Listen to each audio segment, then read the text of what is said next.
Wow. Wow. Wow. Wow. Wow. So, yeah, Conor McGregor got knocked out. Like, knocked out. Like, clip to the jaw, fall to the floor, kind of knocked out. Wow. Hey guys, and welcome to a brand new video today on the View from the Ground YouTube channel. And today we are going to be discussing UFC 257 Dustin Poirier versus Conor McGregor. And wow, wow. Usually the reviews that I do of UFC go on my blog, which I'll leave the link to down in the description. However, this was just so incredible that I just had to make a video about this. I think this is the first time I've done a UFC video on this channel, so new content. Yeah, wow. I can't keep saying wow. You know, it's been. I mean, it's going to be like 2 days since it's happened for when this comes out, and honestly, my brain still can't take what happened. Like, like I don't think it's the first time ever Conor McGregor has been knocked out. Ever. And boy did Poirier do it in style. Like, going into this fight, I was kind of skeptical. I didn't quite know who was gonna win. You know, I tweeted out before, like I was going like, you know, like as the fight grew, I couldn't decide in my brain. I was like, who is actually gonna win this fight?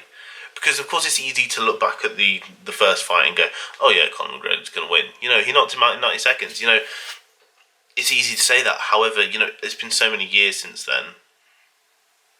You know that you can't just make comparisons between the fights, and that was completely evident by this fight. You know, ever since that, you know, Poirier lost to McGregor, he's been a completely different animal. He has been fantastic in the UFC. He's been absolutely, you know, incredible, and just continue that run. You know, we've seen sort of McGregor. He had his, you know, meteoric rise to the top, and then he just, you know, completely bowed out, got smashed by Khabib, came back to fight, you know, Donald Cerrone. We all knew he was gonna beat Cerrone.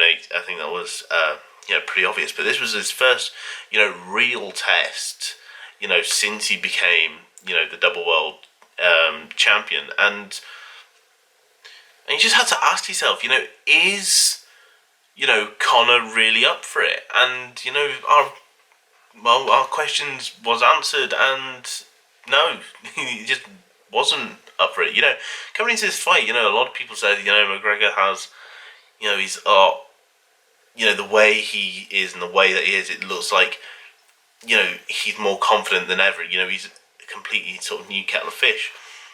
And, you know, I somewhat bought into that. But I knew that Poirier was still going to be a great fight, and I knew that this fight would not be, you know, a first round knockout. I think we all sort of knew deep down that this fight was going to be a bit more of a brawl. I was expecting sort of a kind of McGregor Nate Diaz 2 kind of sort of fight.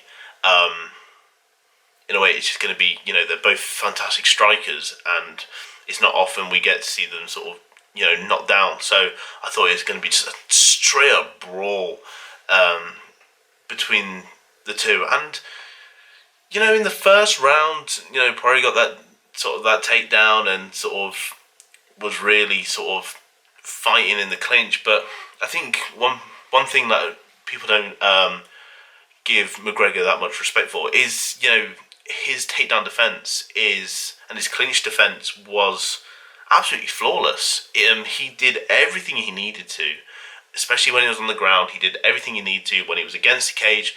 He did real damage to Poirier, you know, using those shoulders like he did against Cerrone, and, you know, did a great job to then sort of end that fight, you know, have it in the middle of the ring.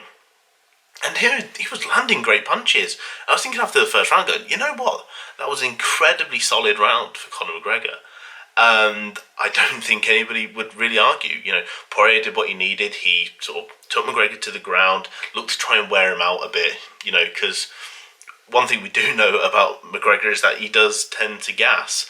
And, that would be huge for Poirier if he did. And so that was the sort of the purpose of that. However, sort of Poirier came out of that while doing quite well, with his takedown and whatnot.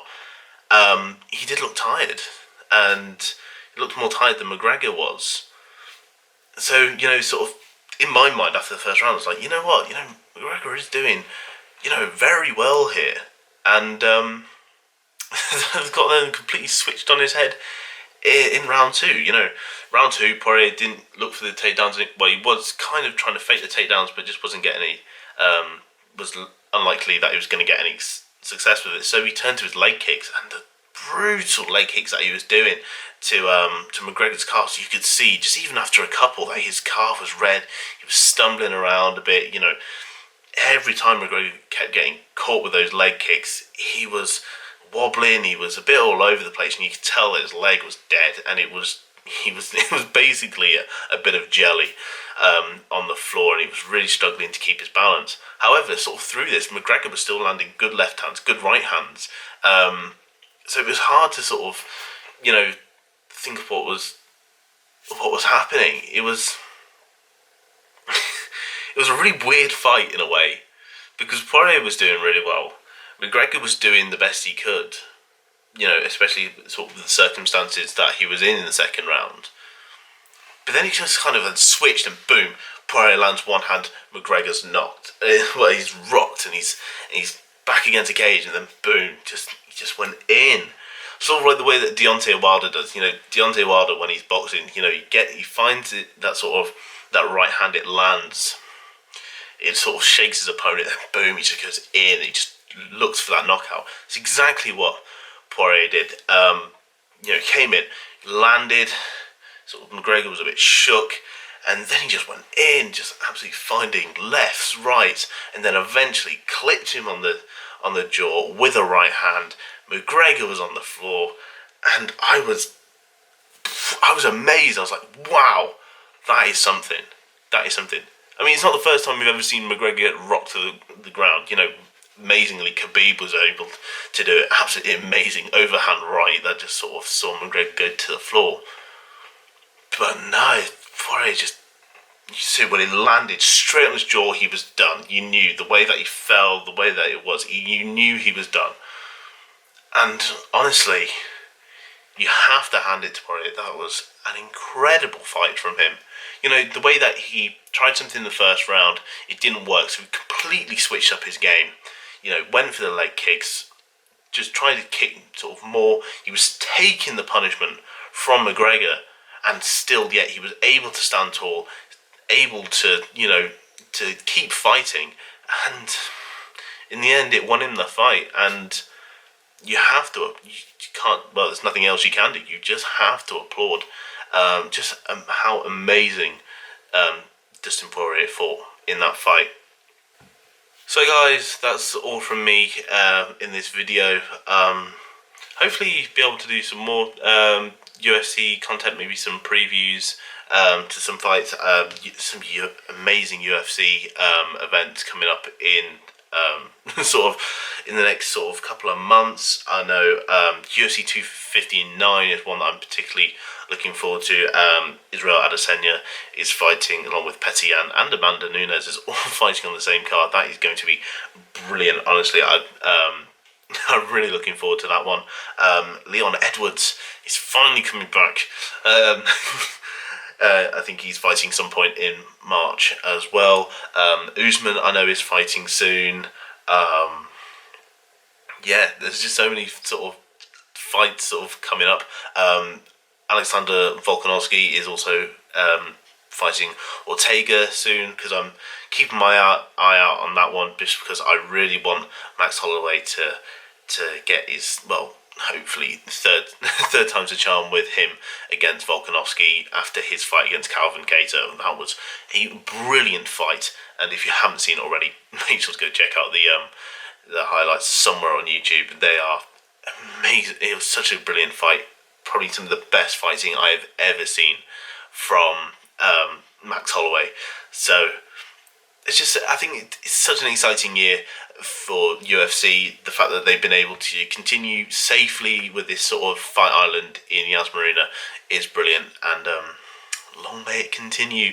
While the world's going to shit, at least I can keep, have some UFC content keep coming. So hopefully I'll be doing that sort of in the future. Probably will be a UFC 259 will probably be the next one that I will preview, just because the amount of title fights going on.